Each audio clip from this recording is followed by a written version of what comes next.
হঠাৎ করে পেশাব বন্ধ, আপনি কি করবেন ভেবে চিনতে পাচ্ছেন না,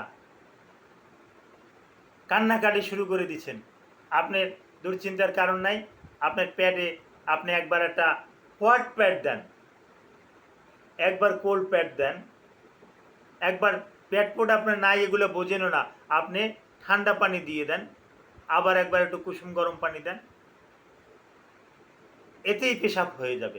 তারপরেও যদি পেশাব না হয়, আপনি বাথরুমে যান, বাথরুমে যাই আপনার যে ট্যাপ আছে ট্যাপটা ছেড়ে দেন, ট্যাপ ছেড়ে দিলে এই পানিটা যে পড়বে, এই পানিটার কলকল কলকল একটা আওয়াজ আপনি নিজেও শুনতে পাবেন। এই কলকল আওয়াজ শুনতে পাবেন, আপনার যে ইউরিনারি ব্লাডার আছে এটা অটোমেটিক কন্ট্যাক্ট হয়ে যাবে, অটোমেটিক কন্ট্যাক্ট হয়ে যাবে, আপনার পেশাব দ্রুত গতিতে ছুটতে থাকবে। এটা সাধারণত এরকমেরই হয়ে থাকে।